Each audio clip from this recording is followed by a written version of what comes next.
Bonjour à toute la communauté, bonjour à tous nos amis qui nous écoutent dans cette émission Remez Allusion, ce vendredi dans la section de Tetzavé. Tetzavé, en fait, elle a trois réflexions, mitzvot, qui sont réparties sur les 101 versets qu'il y a dans cette paracha. Je dis bien 101 versets, et c'est fait exprès d'avoir dans cette paracha 101 versets, comme on va expliquer au nom du Gaon de Vilna.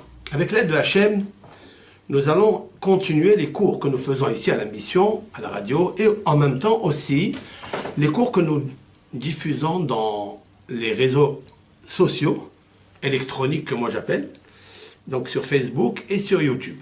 Avec l'aide de Hachem, nous allons continuer dans le même sens que tous nos cours que nous avons l'habitude de faire, à savoir d'enrichir les auditeurs et celles qui nous regardent dans nos émissions, d'enrichir par notre chère Torah, ce patrimoine qui est unique en son genre et que le peuple d'Israël, les Bnei Israël, les Bnot Israël ont mérité. Donc ce capital que nous avons, combien d'années dans ce monde? 70 ans, comme a dit le grand psalmiste. Et si on a, avec l'aide de Hachem, un peu de mérite, eh bien on méritera 80, 90, peut-être 120 ans, comme Moshe Rabbeinu. Nous allons, avec l'aide de Hachem, parler aujourd'hui de deux points très essentiels. Tout d'abord, les trois réflexions qui sont posées dans la paracha. La première, c'est la menorah, l'huile d'olive. Il fallait concasser de l'huile d'olive pure, et cela est attribué à Moshe Rabbeinu. Il nous faut savoir pourquoi Moshe Rabbeinu. Comme il est marqué, Ve'ata tetzavé, tu ordonneras, Ve'ikhu elecha, ils prendront pour toi, Shemen zaït zach, Shemen de l'huile, zaït d'olive, zach pur. Katit la maor, concassé pour éclairer, les ha'alot ner tamid, pour faire monter la lumière, instamment, constamment, les olam. Rachid dit balelot, les nuits. Les ha'alot ner tamid, be'ohel mo'ed, dans la tente d'assignation. Mihus la parochet, en dehors du rideau parochet, Asher al ha'edut, qui est au-dessus du Aaron, des tables de la loi, qui sont le témoignage du peuple d'Israël, que Moshe Rabbeinu a fait descendre de Har Sinaï. Nous allons essayer de comprendre pourquoi Elecha. Ils prendront pour toi de l'huile. Ils prendront de l'huile pour allumer la menorah. Pourquoi pour toi, Elecha, à toi? On voit encore Moshe Rabbeinu, la puissance. Lorsque Akadosh Baruch Hu ordonne Moshe Rabbeinu, il est l'âme du peuple d'Israël. Il est l'âme pas seulement dans la génération du désert, celle qu'on appelle la génération de la connaissance, mais il est aussi l'âme du peuple d'Israël dans tous les temps, dans toutes les époques et surtout dans les exils. Car nous savons très bien que Moshe Rabbeinu représente cet exil, l'exil de Édom. Comme l'a expliqué Rabbi Haim Ben Attar, au nom des Midrashim, que Avraham Avinu s'est occupé d'un exil. C'est-à-dire par le mérite, la lumière, les zéchouyot d'Avraham Avinu, il a réussi à éclairer les exils, une des exils. Yitzhak Avinu, son fils, notre patriarche Yitzhak, a essayé d'adoucir la rigueur d'un exil. Yaakov a réussi, accompagné d'Abraham et de Yitzhak par leur mérite, tous les trois, ils sont sortis d'Égypte.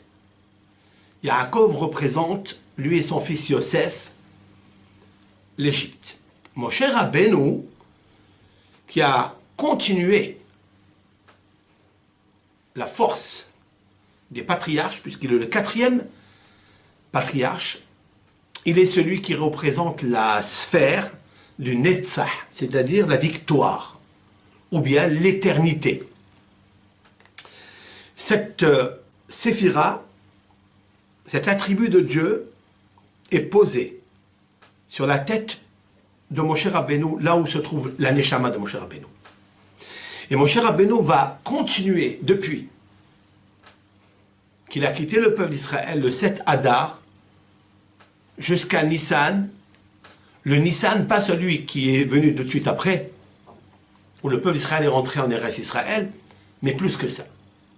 Le Nissan de celui dont le Talmud dit, et confirmé aussi par le Zohar, Benissan Nig'alou, Benissan Atidi Nigael. Le mois de Nissan est donc le mois de la délivrance du peuple d'Israël. C'est-à-dire là, dans ce mois, viendra Melech HaMashiach.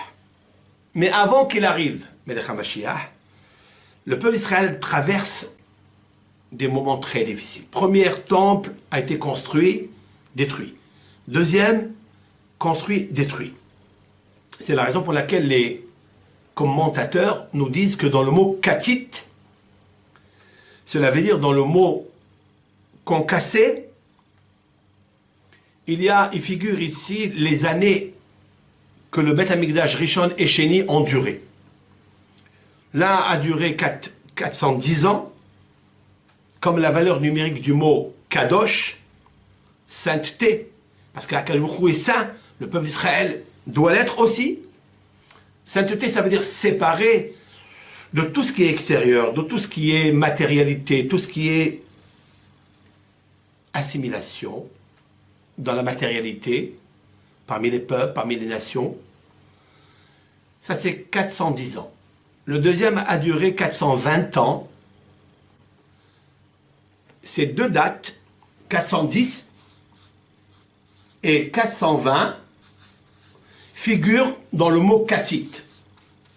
Katit, vous voyez, il y a le chaf et le tav. Le tav et le yud, pardon, chaf, tav, yud, tav. Le tav et le yud, c'est 410, valeur numérique. Le tav et le chaf, 420. Katit la maor. Katit concassé. Comme si la Torah, ici, dans ce mot, allait faire allusion à quelque chose où ces deux temples vont être cassés, vont être brisés, écrasés. Car l'huile d'olive du peuple d'Israël ne peut sortir que si il est écrasé. Cela veut dire quoi? Cela veut dire que chaque juif, à l'intérieur de lui, a une neshama exceptionnelle. Celle qui est reliée à une lettre de la Torah, cette lettre qui éclaire dans tous les temps, reliée avec la neshama de Moshe Rabbeinu. Mais lorsqu'il sort à l'extérieur, alors il est un peu affecté, il est un peu abîmé, mais ce n'est que son corps qui est abîmé. Mais sa neshama à l'intérieur de lui, elle brille encore. Et pour la faire briller, la faire sortir un peu plus, Akadosh Baruch Hu nous envoie les exils.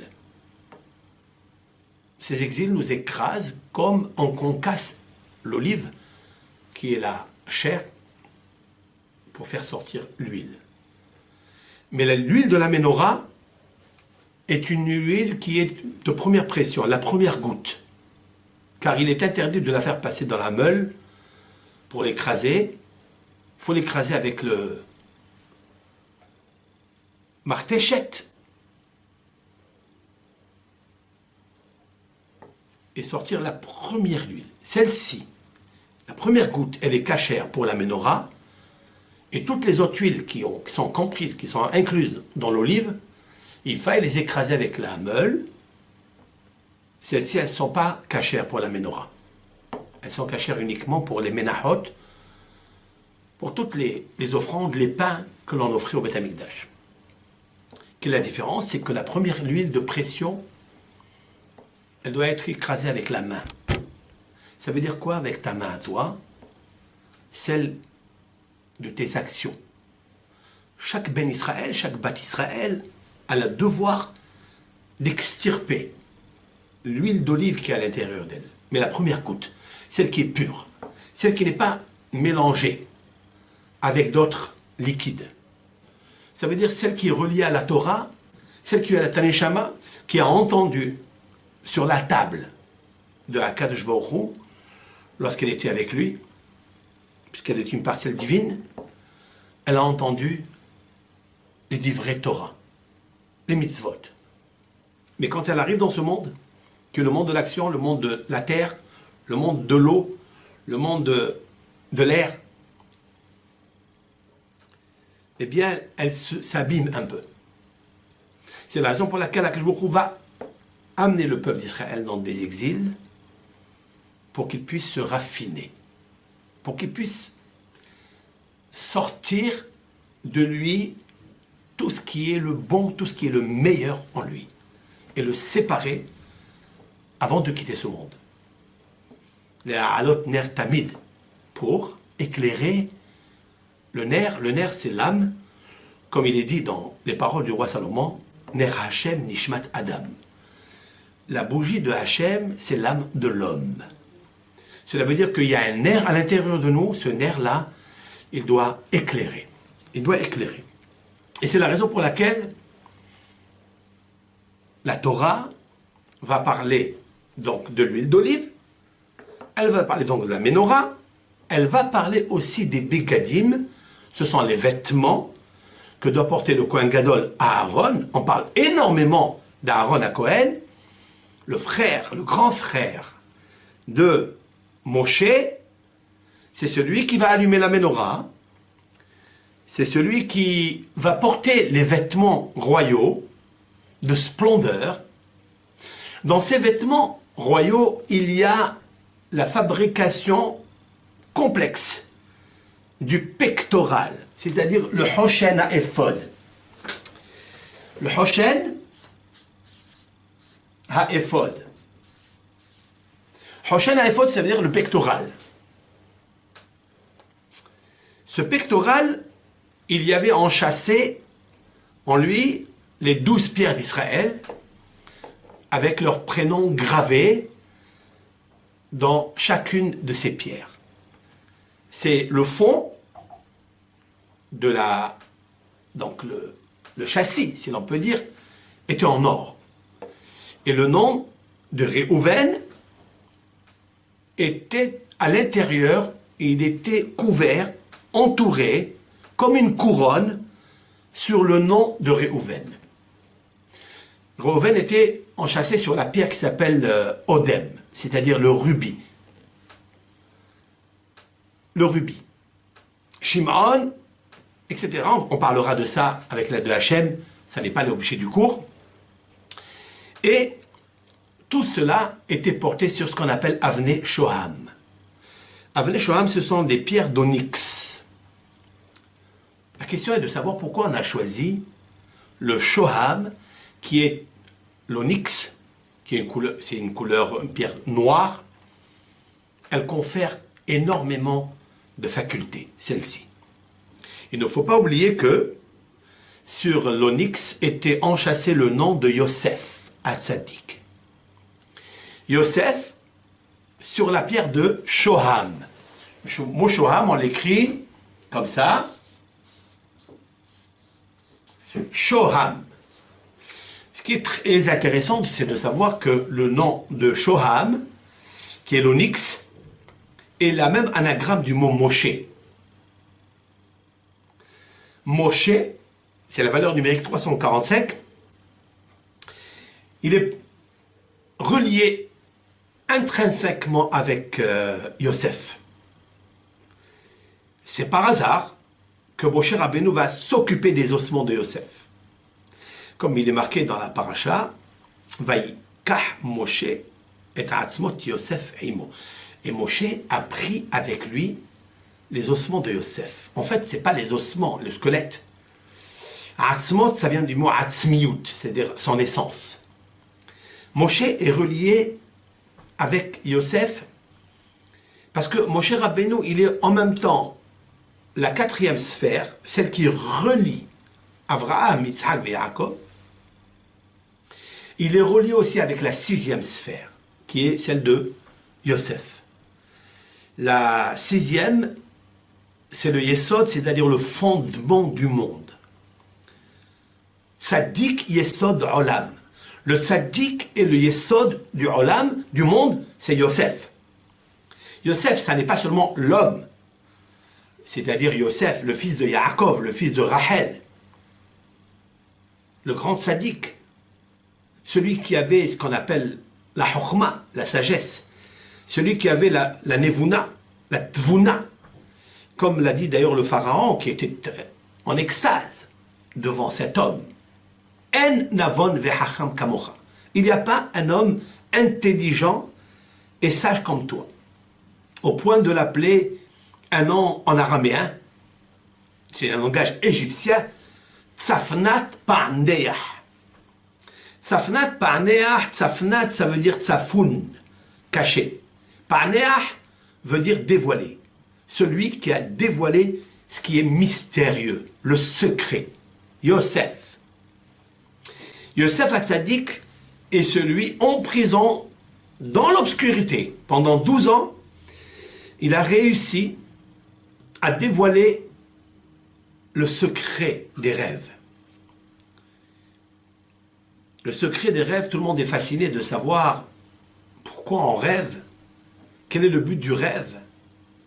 C'est une Gemara très intéressante dans tout un chapitre dans le traité talmudique Berachot, la première Beracha, première bénédiction, qui commence avec la mitzvah de la lecture du schéma, celle qu'un bar mitzvah à l'âge de 13 ans et un jour, effectif, va accomplir la première mitzvah, à savoir de mettre les téphilines, de poser les téphilines sur lui, sur son cerveau, là où poser la neshama, la fontanelle, là où le bébé, la partie du crâne, qui est très souple, très douce, très tendre, très fragile, il va mettre ses téphilines à 13 ans et va lire le schéma parce qu'il doit accepter le schéma.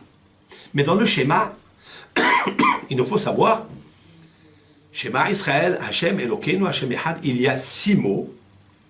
6 mots dans la première partie du schéma. Et 6 mots que Yaakov Avinu a ajouté, Baruch Shem Kevod Malchuto Le'olam Va'ed. Béni soit-il la royauté de Hashem à jamais.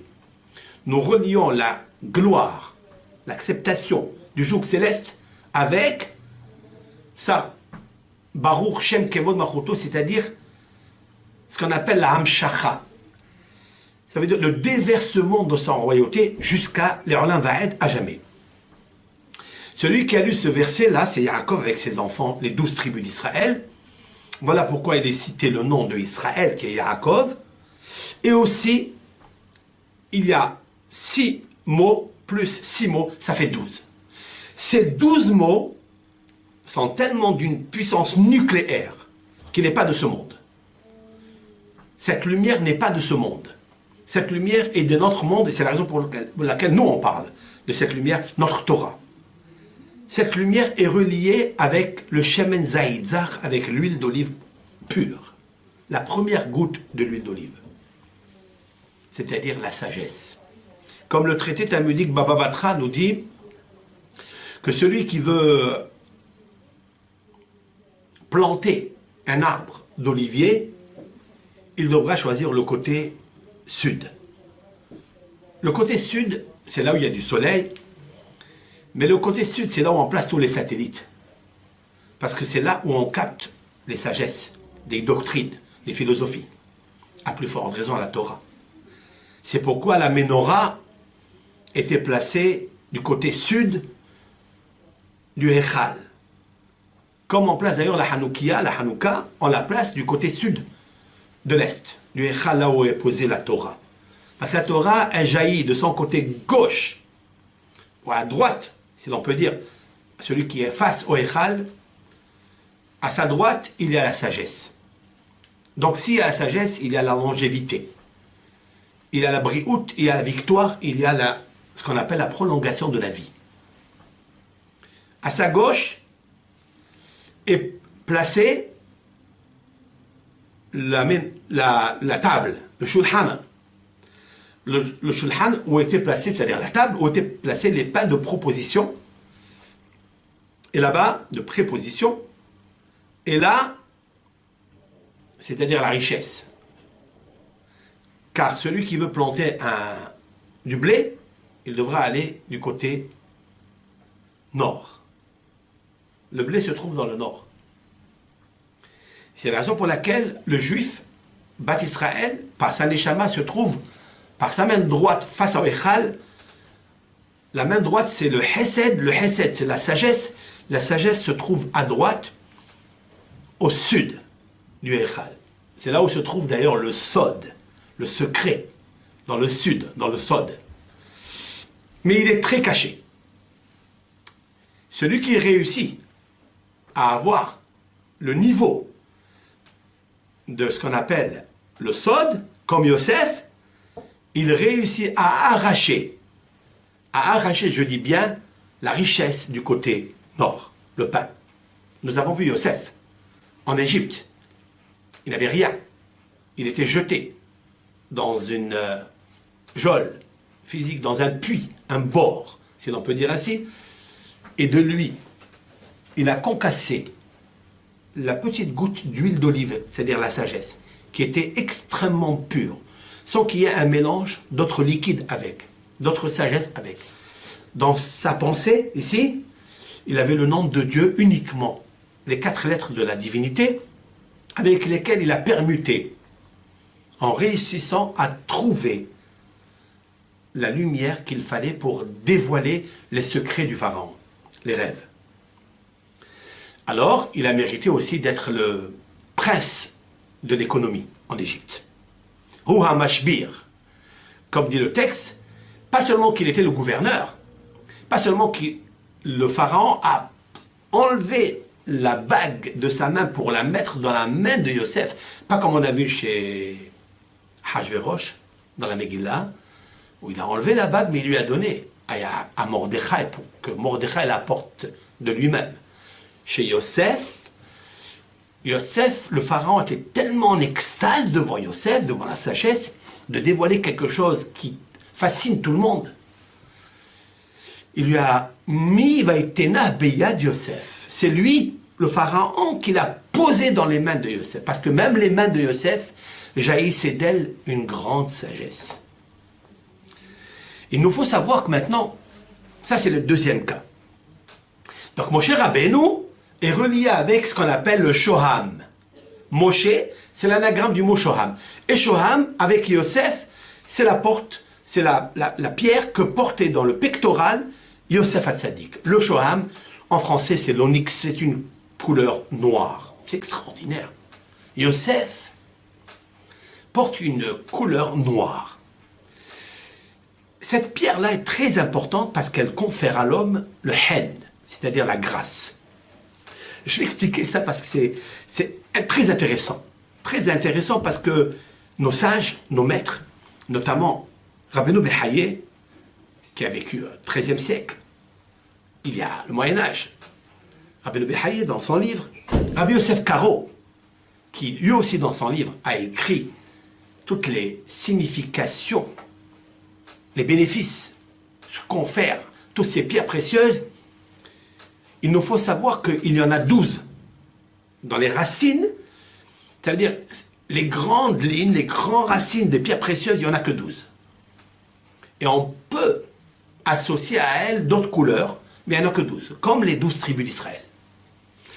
Comme les 12 prénoms d'Israël, des Shvatim, comme les 12 mois de l'année, on verra quelle est la pierre qui va avec le mois de Nissan, quelle est celle qui va avec le mois de Hadar où nous sommes.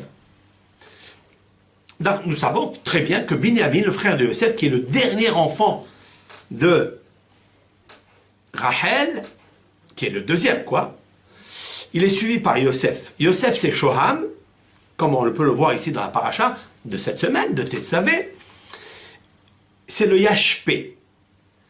Binyamin, c'est le Yashpé. Binyamin, le Yashpé, parce que le Yashpé en français, c'est le jaspe. C'est une couleur qui confère la tranquillité à l'homme. Dans le mot Yashpé, nos sages vont trouver qu'il y a ici la dichotomie, donc deux mots, Yashpé, Yesh-Pé. Il y a une bouche. Vous savez, Il y a beaucoup à parler de ça. Il y a beaucoup à expliquer qu'est-ce que veut dire il y a une bouche. Yeshpé. Yeshpé parce que Binyamin savait que Yosef était vendu par ses frères. Il ne l'a jamais dévoilé à son père, Yaakov. S'il l'avait fait, dit le Nahmanide, Yaakov aurait maudit les Shvatim, on ne serait plus aujourd'hui ici. Grâce à Binyamin, il avait la bouche, il n'a pas parlé. Il a gardé le silence. C'est un très bon secrétaire, c'est un sait taire le secret. Et c'est la raison pour laquelle Binyamin va réussir à ce qu'en dans son territoire qui va mériter par le Goral, le tirage au sort, que va faire Yehoshua en rentrant en Eretz Israël après bien sûr avoir gagné la guerre et la victoire sur les 31 rois qui ont été expulsés d'Eretz Israël, d'Eretz Kenaan, il va mériter pas moins que la place du Beth Amikdash avec Yehuda. Avec le roi d'Israël qui est Yehuda, ils mériteront tous les deux, bien sûr qu'il y a une répartition qui s'est faite, mais il va mériter une grande place, Binyamin, dans le temple. Il nous faut savoir quelque chose, que Mordechai et Yehudi, dans la Megillah, on le verra, puisqu'on est encore dans le mois on commence ce mois d'Adar, c'était l'homme qui a réussi à éduquer Esther, parce que c'était sa femme, elle était la fille de son oncle, Pat Dodo, à se taire et à ne rien dire.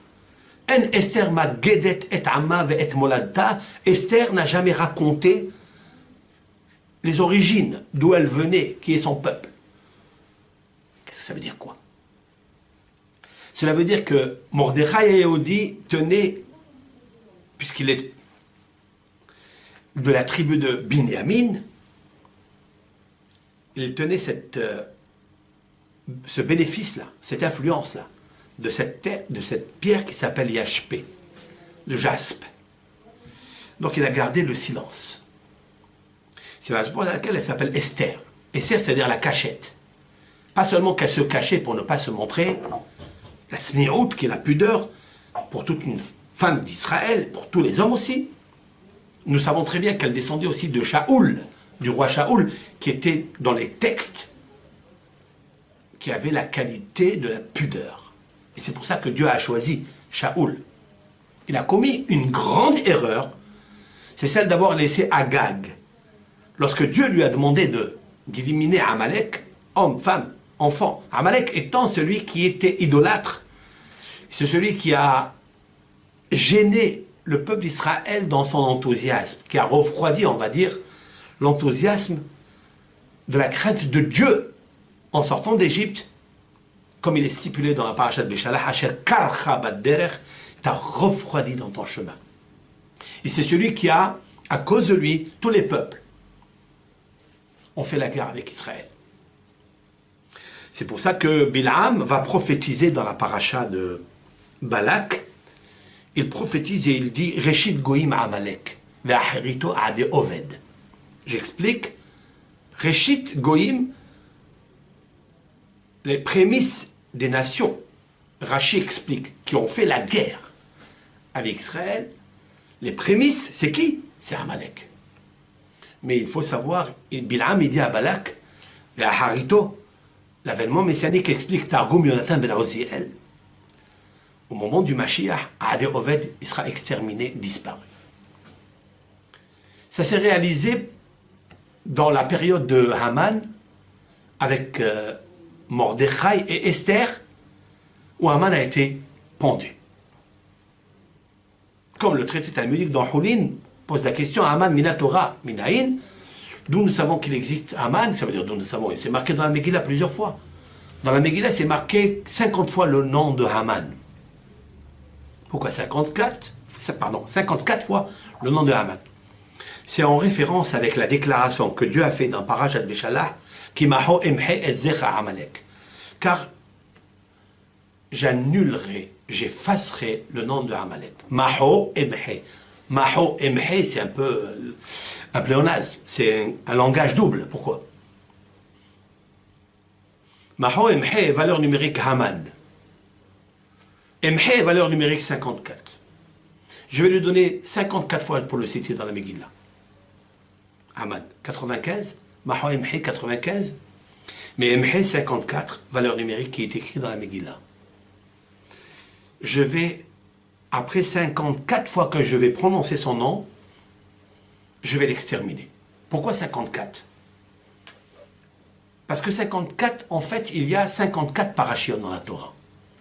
Dans la Torah, les 5 livres de la Bible, en effet, il y a 54. Mais il y a une où le nom de Moshe, normalement, qui devait être mentionné, n'est pas mentionné. C'est la nôtre.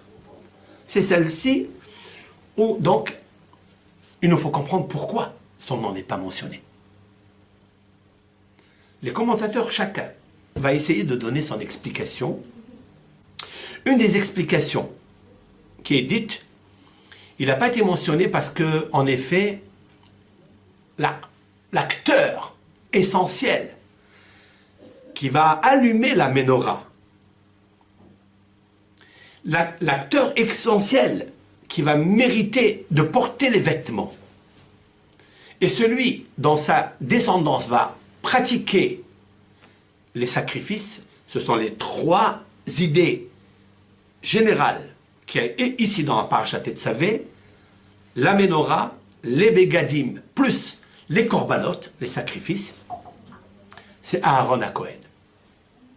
Aaron HaKohen, c'est celui qui a réussi à annihiler toute jalousie, toute convoitise de son cœur. Et c'est la raison pour laquelle Moshe ne peut pas être cité ici. Donc on va le raccorder avec la paracha de Teruma, celle qui nous a précédé. Et là, Moshe Rabbeinu est cité plusieurs fois. Nous avons fait un cours où même le mot Teruma, c'est Torah même, Torah de Moshe. Et en fait, la paracha de Teruma qui va parler des accessoires, de la fabrication, du Haron, de la Shulhan, de la Beth Amikdash, plus celle-ci de la Menorah, sont reliés ensemble. C'est une seule paracha. Voilà pourquoi il y a 54 en effet, mais il y a 53 comme la valeur numérique du mot Gan. Le mot Gan, ça veut dire le jardin. Ce nom du nom Gan, en fait, il est cité dans Bereshit. Benahar Yotse Me'eden Le'ashkot et Gan. Il y a un fleuve qui sort du Eden pour irriguer le Gan. Gan, c'est la valeur numérique 53. C'est-à-dire que la sagesse de Dieu va sortir d'où elle sort, d'un endroit qu'on ne comprend pas, en tous les cas d'une grande menorah. À côté, il y a un grand arbre d'olivier, ou peut-être il y a plusieurs oliveraies, et de là, on concasse l'huile d'olive qui sort de la première goutte de la Kadosh Baruch Hu, si l'on peut dire de la sagesse, pour irriguer la Torah qui a 53 parachiotes. Et en fait, ça c'est la première raison. La deuxième raison, c'est que, en effet, Moshe Rabbeinu, c'est lui qui a demandé cela. Explique le Baal HaTorim. Il y a un maître qui s'appelle Baal HaTorim, Rabbi Yaakov Baal HaTorim, le fils de Rabbeinu Asher, le Roche, qui était un rabbin à la fin du XIIe siècle en Espagne, et qui a écrit une autoroute sur la halakha, des explications sur les traités talmudiques, Tosfot HaRosh, et Orhot Haïm, les Rabbeinu HaRosh aussi. Il a tracé du moussar, du comportement, comment se comporter dans la vie. Rabbi Yaakov Baal HaTorim, il a écrit que, étant donné que Moshe Rabbeinu, dans la paracha qui va suivre, dans Kitissa, c'est qui va suivre, là où le peuple d'Israël, la Torah raconte en tous les cas, c'est en désordre, mais la Torah raconte que le peuple d'Israël va faire le veau d'or. Et Moshe Rabbeinu va plaidoyer leur innocence. Il va se battre au point de dire à Hachem, si tu ne m'écoutes pas, si tu veux détruire ce monde, alors il est préférable que tu m'effaces de ton livre. Carrément. Je ne voudrais pas. Comme ça, Moshe Rabbeinu a dit à Akshbo, quelle force. Je ne sais pas si on réfléchit un petit peu à ce qui est dit ici, efface-moi de ton livre. Et lorsque un homme sadique, il sort de sa bouche une parole comme ça, même sans condition, alors il est puni. Et donc Moshe Rabbeinu a accepté d'être puni ici dans cette paracha de Tetzavé. Seulement la question est de savoir, mais pourquoi il a choisi Tetzavé? Ça, la Torah ne l'a pas expliqué. Vient le Gaon de Vilna, de mémoire bénie, il dit quelque chose de magnifique. Il dit en effet, dans cette paracha, il y a 101 versets. Et vous savez très bien que le nom de Moshe s'écrit comme ça. Mem, Shin et He. Mem, Shin et He, phonétiquement, Mem, donc nous avons le Mem, deux lettres Mem, le Shin, Shin, Yud, Nun, et He, He, Aleph. Dans la phonétique déployée. Comme je vous ai dit la semaine dernière, que dans chaque lettre de l'alphabet, il y en a 2, il y en a 3, il y en a 4. C'est pas comme A, B, C. C'est un fleuve. Ce sont des océans de connaissances. L'enrichissement des lettres de la Torah était incommensurable. Donc, vient le Gaon de Vilna, il nous pose quelque chose, une réflexion qui mérite d'être citée, car elle est très ingénieuse. Je vais me servir d'elle pour donner une autre réponse, avec l'aide de Hachem. Même Shin He, vous savez, le Moshe, donc c'est son nom, c'est ce qui est extérieur, c'est ce que nous lisons, comment elle est appelée. Mais il y a même un Yud, un Nun, un Aleph qui fait la valeur numérique de tout ça, 101. Ça veut dire qu'en fait, les 101 Pesukim qui sont dévoilés dans notre péricope sont en fait la face cachée de Moshe. Moshe, il a choisi toujours d'être caché. Donc, comme si on disait Moshe, il apparaît dans les Pesukim, mais c'est lui qui a désiré d'être effacé. Mais dans le nom Moshe, Akadosh Baruch Hu lui a réservé, si l'on peut dire ainsi, son nom dans la phonétique, dans le remplissage du mot Moshe, du nom Moshe, même Yud, Nun, Aleph, qui fait, même c'est 40, Yud c'est 10, Nun 50 et Aleph c'est 1, qui me fait un total de 101, comme la valeur numérique des versets écrits ici dans cette section de Tetzavé. Donc Moshe est encore vivant, il est caché. Avec cela, je voulais expliquer quelque chose de comme cela. Quelles sont les lettres qui sont écrites ici, qui sont la phonétique du nom de Moshe? Mem, Aleph, Yud, Nun. Qu'est-ce que ça veut dire? Mem, Aleph, Nun, Yud, si je marque ici Mem, Aleph, Yud, Nun, mais Aïn. Mais Aïn, ça veut dire d'où? Mais Aïn Yavo Ezri, comme vous allez le trouver dans le psaume de David 121, le psaume 121, mais Aïn Yavo, Shir la Ma'alot et Sa'enai et les Harim, mais Aïn Yavo Ezri, d'où va venir mon aide?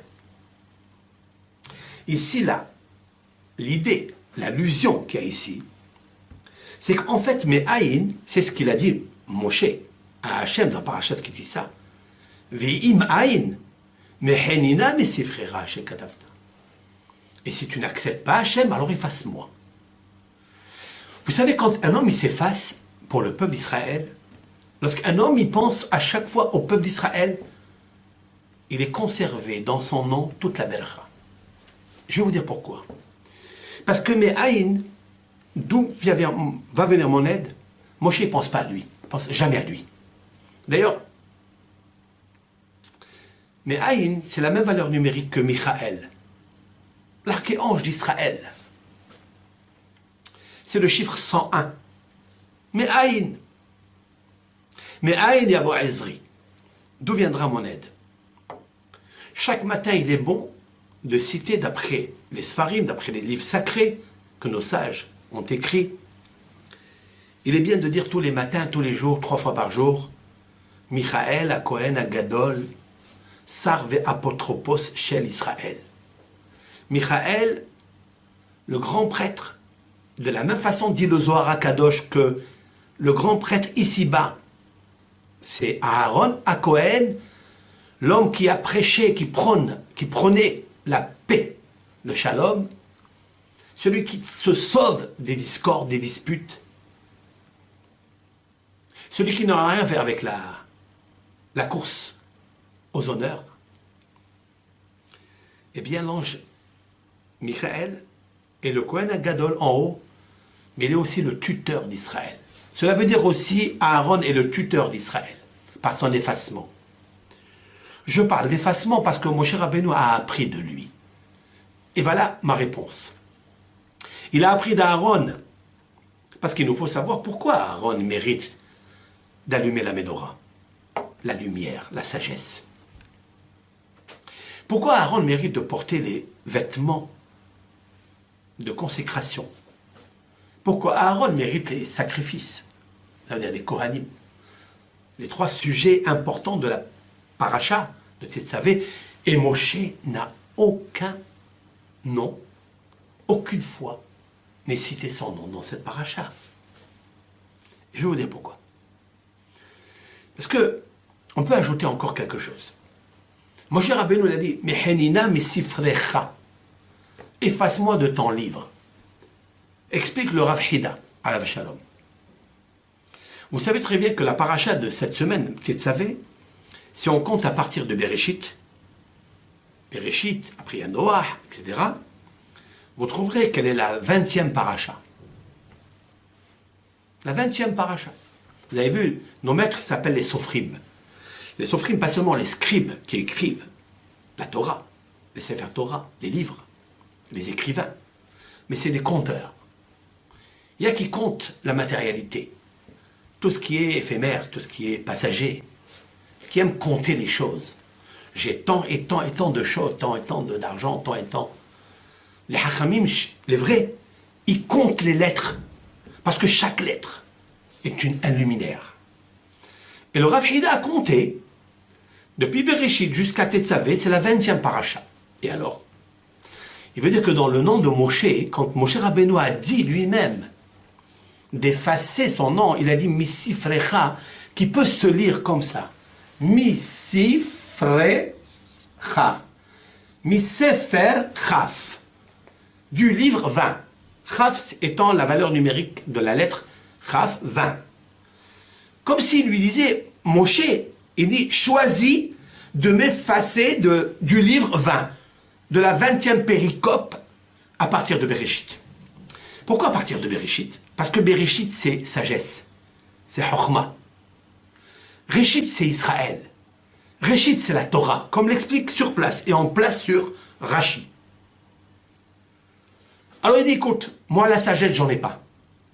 Lorsque tu vas parler de la Ménorah, c'est-à-dire la paracha de la 20e, qui va parler de la Ménorah, je voudrais, et des bégadim et des vêtements, que tu vas attribuer à Aaron, mon frère, je voudrais que je sois effacé. S'il te plaît, Akadosh Baruch Hu.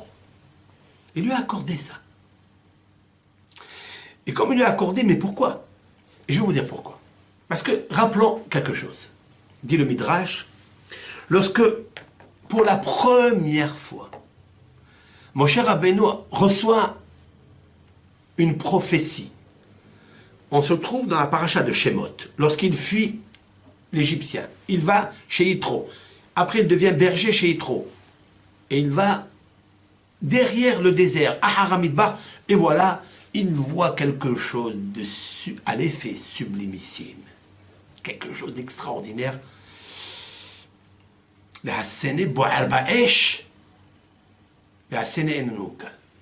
Il voit un ange dans le séné, c'est-à-dire dans un buisson qui vaut rien. Un buisson qui se trouve dans le désert. Un buisson qui, par la chaleur du désert, il brûle. Il voit un feu exceptionnel sortir de ce buisson séné qui deviendra Sinaï, qui deviendra le mont Sinaï, là où la Torah va être donnée. Eh bien, il voit un ange, Bela Bat Esh, un ange malach, à l'intérieur du cœur du feu. La batte, c'est lève, à l'intérieur du fin fond de la flamme, Et mon cher Rabbeinu, regarde ça, il dit, il se consume, mais il brûle et il ne se consume pas. Les allusions que Dieu veut lui faire par cela, c'est marqué dans les Midrashim, regarde le Tanhuma, le Zohar, est rempli d'allusions. Parce que le buisson, c'est le peuple d'Israël qui est maintenant comme un buisson. Il est comme des épines. Le buisson, vous savez, qu'est-ce que c'est que le buisson? Le buisson, c'est comme un oiseau, quand il rentre dans le buisson, il ne peut plus sortir. L'oiseau, il rentre dans le buisson pour aller chercher quelque chose, mais il ne peut plus sortir parce qu'il y a des épines. Le peuple d'Israël est rentré en Égypte. Et ils ont pensé qu'ils allaient sortir. Ils sont rentrés pour la parmassa, pour aller apporter du pain. Mais ça s'est accompli sur eux, la Gézéra, Ben Abetarim, entre les morceaux que Hachem a dit à Abraham, qui descendront en exil en Égypte. C'est donc cet oiseau, Tzipor d'Eror, l'oiseau de liberté. On dit que c'est la pie. La pie. Dans le Shulchan Aruch, Beth Yosef, il parle de la pie. La pie, hein, qui est noire et blanche. Parce qu'elle symbolise un peu la Torah. La Torah, elle est écrite avec un feu noir sur un feu blanc, un parchemin blanc. C'est la pie. D'ailleurs, pie, c'est la bouche. Pi, yedaber chokmot. La pie, elle veut révéler des sagesses, comme la Torah. Elle rentre en Égypte dans les buissons, elle ne peut plus sortir parce qu'il y a des épines. Comme il est marqué, Israël, il est cité le nom de Kotsim. Kotsim, ce sont les épines. Les Égyptiens étaient forts d'épines qui piquaient le peuple d'Israël. Et mon cher Rabbeinu, de voir une chose extraordinaire. Très bien, alors il lui dit, Hachem, qu'est-ce que tu veux? Il dit, je veux que tu ailles sauver le peuple d'Israël. Il dit, non, je ne veux pas, je bégaye, je ne parle pas bien, j'ai honte de moi, je suis rien. Moi, je vais être ton serviteur. Et en plus, le pharaon, il m'en veut. À la suite d'avoir tué un des Égyptiens. Et surtout, il veut savoir avec quoi je l'ai tué, ni avec un glaive, ni avec rien du tout. Je l'ai tué par la parole. C'est tout. Par le Shema Meforash. Pas le Shema Meforash qu'on connaît, 72 noms, mais avec les 42 noms. C'est-à-dire, Anabeko Ahgedoula Timincha, c'est un psaume qui contient 42 mots. Et ces 42 mots ont une force extraordinaire de faire monter des étincelles divines qui sont éparpillées un peu de partout, qu'on a gâchées, malheureusement. Et avec ce nom, avec ce psaume, on les fait monter. En fait, mon cher Rabbeinu, quand il a tué l'Égyptien, il a voulu le faire monter, sa Neshama. Comme explique le Harizal dans Shahara Gilkulim, que la Neshama qui était... le Nefesh, pardon, pas la Neshama, le Nefesh, parce que c'est un goy. Le Nefesh était très mauvais, celui de Caïn. Mais comme Yitro devait récupérer la Neshama de Caïn, il fallait passer d'abord par le Nefesh du Mitzri de l'Égyptien. Et là, il fallait employer le Shem à Kadosh pour le faire monter. C'est une explication qu'explique le Zohar à Kadosh. Mon cher Rabbeinu, il était obligé de le faire. Il dit, moi je ne peux pas. Alors Hachem, il lui dit, ne t'en fais pas. Il vient de savoir Hachem, enfin, pour nous expliquer à nous, bien sûr, que mon cher Rabbeinu ne voulait pas, pour ne pas causer et affecter Aaron, lui causer du tort ou de la souffrance. Vous avez vu ce que c'est, mon cher Rabbeinu? C'est une occasion rêvée de recevoir la Torah, de faire sortir comme un leader, législateur du peuple d'Israël, de faire sortir le peuple d'Israël, si on donnait cette mission, un rôle comme celui-ci, qui ne se jetterait pas dessus. Déjà par la gloire qu'il y a. Même si on va dire que ce n'est pas la gloire matérielle, mais la gloire d'être l'ambassadeur de Dieu. Mon cher Rabbeinu refuse. Le peuple d'Israël est en train de souffrir. Je refuse. J'ai un frère ici. C'est lui qui dirige le peuple d'Israël. Qu'est-ce que tu es en train de le gêner? Aaron était le prophète. Qu'est-ce que Dieu lui dit à Moshe? T'inquiète pas, Moshe, t'inquiète pas. Veine, ve'alo, Aaron ahicha, ton frère, ahicha, on sait qu'il est frère. Il fallait lui dire à Aaron, ahicha, ton frère. Il n'est pas seulement ton frère par la chair, parce qu'ils sont nés de la même matrice. C'est déjà extraordinaire. Parce qu'on s'aime quand on est dans la même matrice. Mais il est aussi ton frère dans le cœur. Il te verra et il sera heureux du poste que tu vas occuper. Parce qu'il sait Aaron qui tu es. Que ta neshama est très grande. que toi-même c'est un luminaire. En fait, quand Aaron va allumer le luminaire, c'est Veikru Elecha, c'est qu'ils te prendront pour toi. Toute l'huile, ils devront te la porter à toi. Tu ordonneras les bénis Israël de prendre pour toi.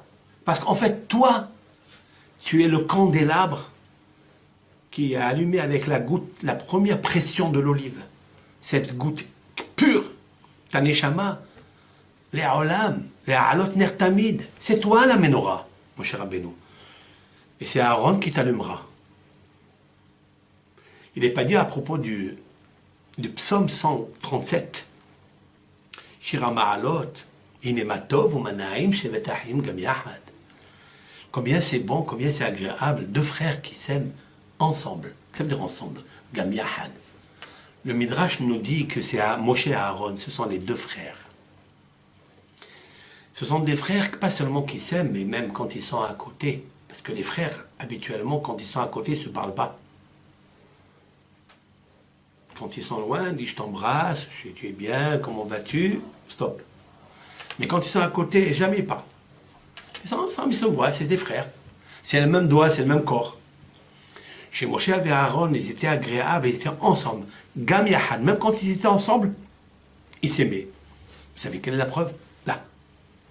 Quand Aaron, il va sortir à ta rencontre, il va être content dans son cœur. C'est marqué. Vera'acha vesamah belibbo. Il te verra, il sera content de ton sort. Lorsque les paroles, écoutez bien, chers frères et sœurs, ces paroles sont sorties de Dieu. Vera'acha. Moshe Rabbeinu a enregistré le chaf de Vera'acha. Te verra. Vera'achaf. Il verra le 20. C'est la 20e paracha.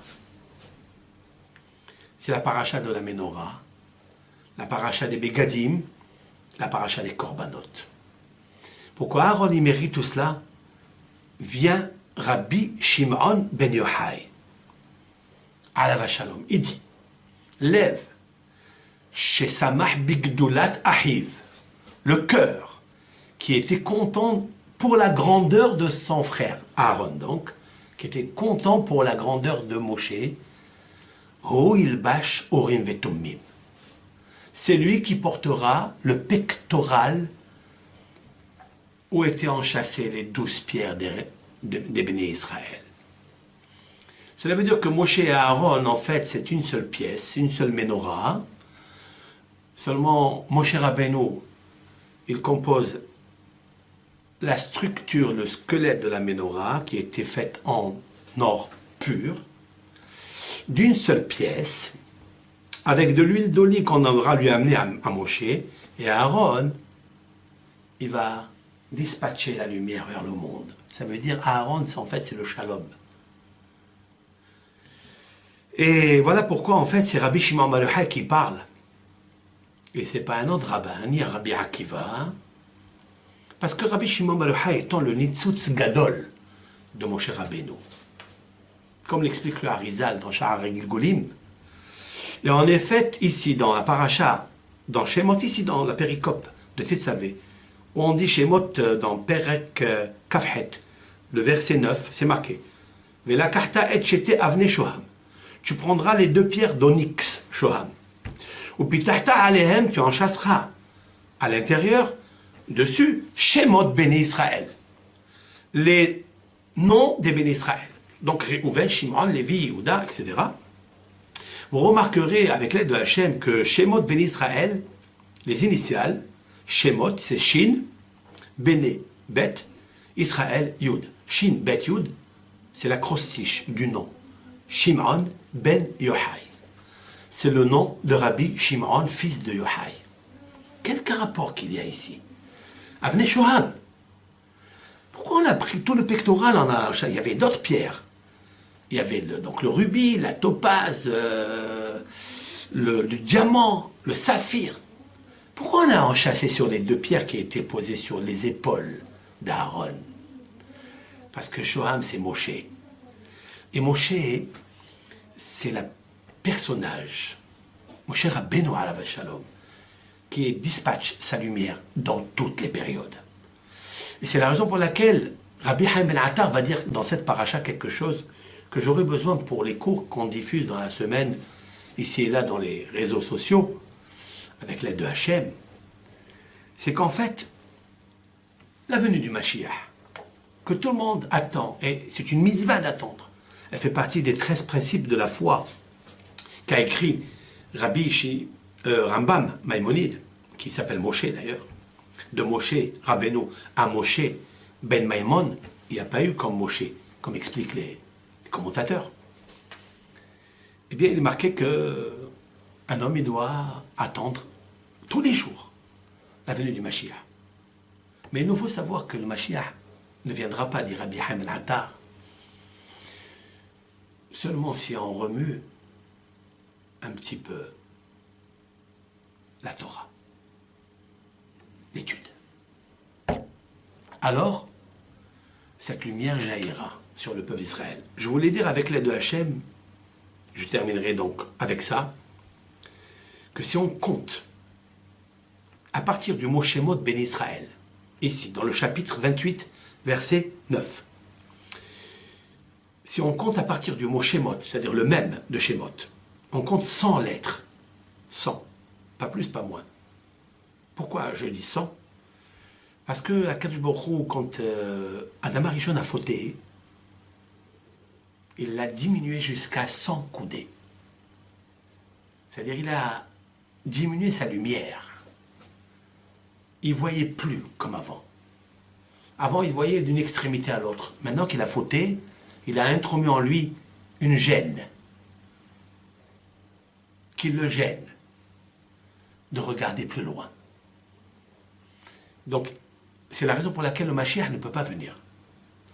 Si on regarde ici dans cette péricope, dans cette partie, et on compte à partir de Shemot, même, Shemot, il y a le même, 100 lettres, chaque fois d'une séquence de 100 lettres, vous trouverez la graphie du mot Mashiach apparaître. C'est-à-dire le Messie. Pourquoi? Qu'est-ce qu'il a à voir ici? Pourquoi dans cette péricope? Parce que Mashiach doit rassembler le peuple d'Israël. Et dans le pectoral ici que portait Aaron, cet homme extraordinaire, le frère de Moshe, la paix, celui qui symbolise la paix. Si on veut accomplir ce qu'on appelle Raglé Mevaser, Shalom Yashmiya, les pieds de celui qui va, de l'annonciateur, qui est Eliyahu Hanavi, qui va annoncer le Mashiach, qui s'appelle Shalom, eh bien, il nous faut réunir les 12 pierres d'Israël avec leur nom dans le pectoral. Et le pectoral s'appelle Hoshen. Hoshen, c'est l'anagramme du mot Nahash, le serpent. Il nous faut annihiler les impuretés qu'a déposées le Nahash ici et là dans le monde. Alors viendra Mashiach. Et comment il viendra? Grâce à Moshe. C'est pourquoi Avnei Shoham, il y en a deux. Une à droite et une à gauche. Aaron et Moshe. Shevet Ahim Gam Yahad. Et dans le psaume 137, qu'est-ce qui est marqué là-bas? Kashemen atov hayored al zakan zekan Aaron hayored al pi midotav kisham tziva Hashem et abracha haimad haolam ketal hormon. Comme le... Qu'est-ce qui est marqué? Il est marqué que comme la rosée qui descend du ciel sur le mont Hermon, qui est une montagne en Israël, la plus haute des montagnes en Israël, là-bas Hashem va ordonner le déversement de la bénédiction. C'est-à-dire, Mashiach Tzidkenu, mais ça passe par Moshe et Aaron, les enfants de Yocheved, celle qui s'appelle Shifra dans la Torah. Shifra, c'est-à-dire le chauffard. Quand est-ce que Dieu va sonner le chauffard? Le grand chauffard, où il va annoncer l'avènement messianique, c'est lorsque les deux enfants d'Aaron vont s'unir ensemble, avec les deux Avnei Shoham, dans le pectoral avec les 12 pierres d'Israël, les Ikaron en souvenir, alors s'arrêtera ce qu'on appelle Myriam. Myriam, c'est Marim. Myriam, c'est la mriroute, c'est-à-dire l'amertume.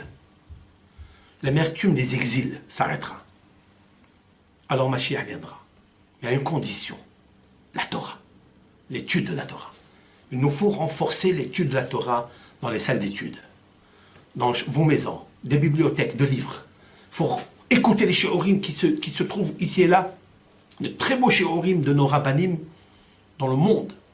Baruch Hashem, surtout en Eretz Israël, qui est clair par la lumière et le mérite d'Eretz Israël. La terre que Moshe n'a pas mérité de rentrer. Vous avez vu comment elle disparaît, comment il accepte de s'effacer pour son peuple.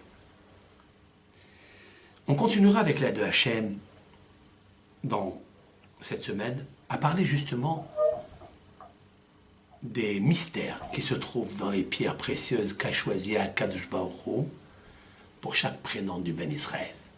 Réhouven, Shimon, Lévi, parce qu'il y a beaucoup à dire. Il nous faut nous servir de cela pour améliorer les conditions du bonheur dans notre vie. Shabbat Shalom à toute la communauté.